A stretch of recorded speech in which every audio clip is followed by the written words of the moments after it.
صلاة وسلاما على رسول الله أشهد أن لا إله إلا الله وحده لا شريك له وأشهد أن محمدا عبده ورسوله لا نبي بعده اللهم صل على سيدنا محمد وعلى آله وأصحابه ومن والاه أما بعد فيا عباد الله اتقوا الله وسارعوا إلى مغفرة من ربكم وجنة وقال الله تعالى في القرآن الكريم نعوذ بالله من الشيطان الرجيم بسم الله الرحمن الرحيم ويل لكل همزة لمزة الذي جمع مالا وعدده وقال رسول الله صلى الله عليه وسلم ثلاث مهلكات هوى متبع وشح مطاع وإعجاب المرء بنفسه صدق الله العظيم وصدق رسوله الكريم ونحن ذلك من الشاهدين. Hadirin sidang jamaah Jumat rahimakumullah. Mari kita bersyukur kepada Allah Subhanahu wa taala. Alhamdulillahirabbil alamin.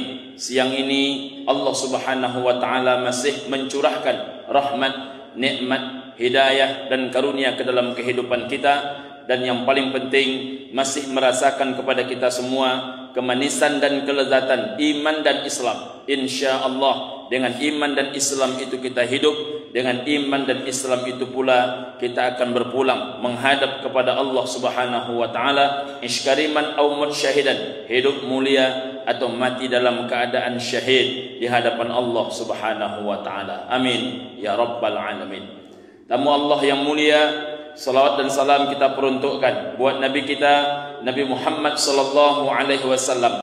Kita ucapkan kalimat Allahumma salli ala sayyidina Muhammad wa ala ali sayyidina Muhammad. Assalamu alayka ya Rasulullah, assalamu alayka ya Habiballah. Mudah-mudahan kita satu di antara umat beliau yang mendapatkan syafaatnya di yaumil mahsyar nanti. Amin ya Allah ya rabbal alamin. Tamu Allah sidang jamaah Jumat rahimakumullah, khatib menghimbau, mengajak serta berwasiat kepada kita yang hadir, wa tazawwadu fa inna khairaz zadit taqwa. Mari kita persiapkan bekal diri kita. Sebaik-baiknya bekal untuk menghadap kepada Allah adalah berbekal dengan takwa. Dan di antara sedemikian banyak jalan takwa, ni'mal auni ala taqwallahi al-ghina, senikmat-nikmat pertolongan di jalan takwa kepada Allah Subhanahu wa taala ketika seorang beriman ditolong oleh harta bendanya. Hadirin sidang jamaah Jumat rahimakumullah.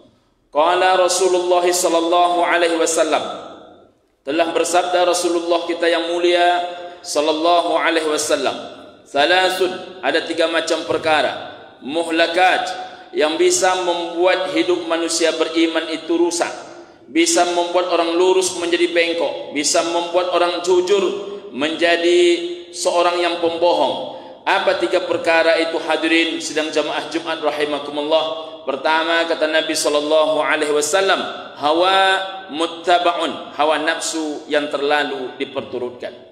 Yang kedua, wasyuhun muta'un, kikir yang terlalu diikutkan. Yang ketiga, wa i'jabul mar'i binafsih, terlalu bangga dengan diri sendiri. Hadirin sidang jamaah Jumat rahimakumullah. Jadi yang bisa membuat hidup manusia itu rusak, pertama adalah hawa muttaba'un, hawa nafsu yang terlalu diperturutkan. Tak boleh rasa cinta kepada makhluk, apapun nama makhluk, siapapun makhluk itu, melebihi rasa cinta kita kepada Allah dan Rasulullah. Contohnya saudaraku sedang jamaah Jumat rahimakumullah, berapa banyak orang rasa cintanya kepada istrinya, rasa cintanya kepada anak-anaknya membuat dia lupa untuk hanya menempuh sesuatu yang halal dalam mencarikan nafkahnya. Maka terambillah yang bukan haknya, maka terbawalah pulang yang bukan bahagian keluarga mereka. Tak sedikit orang rela mengorbankan nasib orang, bukan hanya nasib orang, nasib bangsa pun rela digadaikan oleh dirinya, asalkan istrinya makan enak, asalkan anaknya mendapatkan apa yang mereka inginkan. Ketika rasa cinta begitu berlebih, inilah yang diingatkan oleh Allah Subhanahu wa taala, ya ayyuhalladzina amanu, wahai orang-orang beriman, la tulhikum amwalukum wala auladukum an dzikrillah. Jangan sampai kalian hai orang-orang beriman dilalaikan oleh harta kalian, oleh anak-anak kalian daripada ingat kepada Allah Subhanahu wa taala. Tak sedikit orang yang rela berangkat pagi pulang malam tunggang langgang karena cinta dengan harta bendanya, merasa kalau tidak ada harta maka hilanglah kebahagiaan, maka rela mereka berangkat dari rumah tak nampak matahari, pulang ke rumah dah hilang matahari, lupa kadang-kadang sujud kepada pemilik alam semesta ini, Rabbus samawati wal ard, pencipta langit bumi beserta seluruh isinya. Tapi ketika dia mati, hartanya ikut menghantarkan tapi dia kembali, keluarganya ikut menghantarkan tapi dia pulang. Satu-satunya yang mau bertemankan dia di alam barzah itu wa yabqa wahid, hanya satu saja. Apa dia? Wa yabqa amaluhu, yang mau bersama dia adalah amal ibadahnya. Maka secinta apapun kita kepada siapapun dan apapun, tak boleh melebihi rasa cinta kita kepada Allah dan Rasulullah sallallahu alaihi wasallam. Yang kedua adalah wasyuhun muta'un, kikir yang terlalu diperturutkan. Banyak orang hari ini punya ratusan ruko. Kalau kita tanyakan kepada dia, yang pasti akan bapak bawa mati berapa ruko, tak mampu dia memberikan jawabannya. Artinya apa? Seluruh ruko-rukonya hanyalah menjadi penyenang selama hidup di dunia. Ada orang yang punya sampai ratusan dan ribuan hektar sawit. Coba tanyakan kepada dia, berapa hektar sawit yang rencananya bapak bawa mati, yang akan menolong bapak di hadapan Allah Subhanahu wa taala. Sawitnya ribuan hektar, rukonya ratusan, tanahnya jangan ditanya lagi. Tapi kemudian kalau ditanya kepadanya, sudah berapa rumah Allah yang engkau bangun? Jangankan rumah Allah berupa masjid, sudahkah musalla engkau bangun? Jangankan musalla, sudah berapa tiang masjid yang sudah engkau bangun? Sampai mati usia 85 tahun dengan kekayaan sedemikian banyak, rupanya satu tiang masjid pun tak pernah dibangunnya seumur hidupnya. Alhaakumut takasur hatta zurtumul maqabir. Maka apa yang menyebabkan manusia itu lalai, saudaraku? Kata Allah Subhanahu wa taala, at-takasur, berlomba-lomba, berlomba-lomba dan berlomba-lomba. Kapan urat kesadaran itu akan muncul? Hatta zurtumul maqabir, hingga mereka telah bertemu dengan pintu kuburan. Maka celakalah, kata Allah Subhanahu wa taala. Siapa mereka? Wailul likulli humazatil lumazah, celakalah para pengumpat dan pencela. Yang kedua, alladzi jama'a malan wa 'addadah, orang yang pekerjaannya jama'a malan. Apa itu jama'a malan? Orang yang mengumpulkan harta, wa addadahu, dan menghitung-hitungnya. Hitung lagi, cari lagi, dapat, hitung lagi, dapat, simpan lagi, simpan, cari lagi, cari, dapat, hitung lagi. Itulah pekerjaan dirinya setiap hari, selalu merasa kurang. Andaikan bertambah 50.000 ini, maka sekian juta telah sudah kukumpulkan. Kalau ada sekian puluh ribu lagi, maka sekian puluh juta terkumpul hari ini. Tak pernah merasa cukup, tak pernah merasa berlebih. Laisal ghina an kasratil aradi, walakinnal ghina ghinan nafsi. Orang kaya itu bukanlah mereka yang punya banyak harta bendanya. Orang kaya itu adalah ghinan nafsi, yang betul-betul kaya kejiwaannya. Mana tolak ukurnya orang yang kaya kejiwaannya, yang mampu menggunakan harta bendanya sebagai ajang untuk menolong banyak orang sekaligus menolong dirinya di hadapan Allah Subhanahu wa taala. Kenapa? Zillul mu'min yaumal qiyamah, naungan pelindung seorang mukmin di hari kiamat sedekatuhu. Mereka itu, kata Nabi, ditolong oleh sedekahnya. Maka kata Nabi sallallahu alaihi wasallam, ittaqun nar, jauhilah olehmu api neraka, walau bisyikki tamratin, walaupun hanya dengan cara memberikan sebiji kurma. Man arada an tustajaba da'watuhu wa an tukshafa kurbatuhu falyufarrij an mu'sirin. Siapa, kata Nabi sallallahu alaihi wasallam, yang ingin seluruh doa-doanya menjadi mustajab? Siapa, kata Nabi sallallahu alaihi wasallam, yang ingin seluruh kesulitan hidupnya dilepaskan? maka falyufarrij an mu'sirin, hendaklah kalian menjadi bahagian orang yang suka melepaskan kesulitan orang lain. Ala kulli muslimin sedekah, setiap muslim itu kata Nabi mesti bersedekah. Bagaimana jika yang kami punya tak ada satu pun ya Rasul? Maka kata Nabi sallallahu alaihi wasallam, ya'malu biyadih, kalian cari itu dahulu harta, lalu setelah kalian dapatkan fayanfa'u nafsah, kalian manfaatkan sebahagiannya, wa yatasaddaqa, lalu kalian ambil sebahagiannya untuk disedekahkan. Bagaimana jika dia tak mampu ya Rasul? Apa kata Nabi sallallahu alaihi wasallam? Yu'inu dzal hajatil malhuf, maka hendaklah kalian suka menolong urusan orang banyak. Bagaimana jika mereka pun tak mampu melakukan itu ya Rasul? Ya'muru bil ma'ruf, maka hendaklah kalian suka menyampaikan kebaikan. Bagaimana jika itu pun tak mampu mereka lakukan ya Rasul? Maka kata Nabi sallallahu alaihi wasallam, yumsiku 'anil syarr, maka hendaklah kalian mampu mencegah diri kalian daripada perbuatan dosa, fa innaha sedekah, maka itu adalah sedekah kalian. Nabi sallallahu alaihi wasallam mengajarkan kepada kita semua bahwa yang paling hebat menolong seorang hamba Allah setelah matinya namanya sedekah, yang kemudian ditempelkan kata jariah kepada dia, sedekah yang mengalir, dan mengalir. Itulah sedekah jariah. Apa itu sedekah jariah? Seseorang yang mampu menggunakan hartanya di jalan Allah Subhanahu wa taala. La hasada illa fisnatin, tak boleh cemburu kata Nabi, tak boleh kalian ini merasa iri hati, kecuali boleh iri hati hanya kepada dua macam kelompok manusia. Pertama, cemburulah kalian kepada orang yang punya harta, lalu hartanya dibelanjakan di jalan Allah. Yang kedua, cemburulah kalian kepada orang yang diberikan kepadanya hikmah.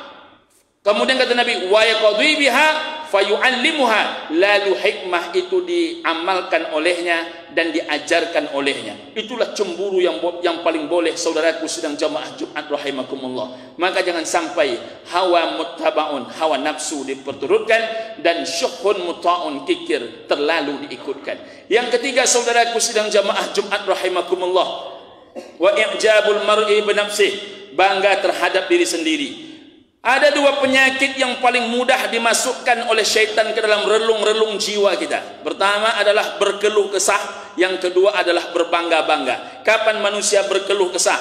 Jika apa yang diinginkan tak dapat, jika kesehatan yang diinginkan tidak tersembuhkan, jika apa yang diharapkan tidak terberikan, maka kemudian dia merasa dialah orang yang paling kuat penyakitnya, dialah orang yang paling kuat penderitaan hidupnya, tak ada lagi orang yang lebih parah daripada dia. Padahal Allah Ta'ala sudah menjamin, la yukallifullahu nafsan illa wus'aha, Allah tak membebankan beban di luar kemampuan kita. Ya Rasulullah, siapakah yang paling berat ujiannya? Kata Nabi sallallahu alaihi wasallam, al-anbiya, para nabi. Setelah para nabi, siapa lagi yang paling berat ujiannya ya Rasul? Kata Nabi, summa al-anbiya, setelah nabi adalah para nabi-nabi lagi. Setelah para nabi itu ya Rasul, siapa lagi yang paling berat ujiannya? Summa kal anbiya, orang yang levelnya seperti level seorang nabi. Jadi kita ini tak masuk orang yang berat ujiannya. Nabi di bawah nabi, nabi-nabi di bawah nabi-nabi, orang yang level amalnya menyerupai amalan seorang nabi. Semakin tinggi tingkat iman, amal, dan kesabaran seseorang, maka semakin tinggilah nilai ujiannya di hadapan Allah Subhanahu wa taala. Maka jangan berkeluh kesah. Ingat, ada orang yang jauh lebih taat dibandingkan kita, lebih berat cobaan dan ujiannya dibandingkan kita. Yang kedua, syaitan itu paling mudah memasukkan sombong ke dalam hati manusia. Kalau sombong langsung tak berhasil dia masukkan, maka dimasukkanlah penyakit sederhana menurut sebahagian orang, padahal dia sangat berbahaya. Apa nama penyakitnya? I'jabul mar'i bi nafsihi, bangga terhadap diri sendiri. Kalaulah tidak kena saya, kalaulah bukan saya yang menolong dia, entah macam mana dia sekarang. Kalau tidak saya usahakan dulu, entah macam mana nasib dia. Ketika seseorang berani menepuk dada dia untuk merasa berjasa terhadap kehidupan orang lain, disitulah sebetulnya syaitan telah menguasai jiwa dia. Fa'tabiru ya ulil absar la'allakum turhamun.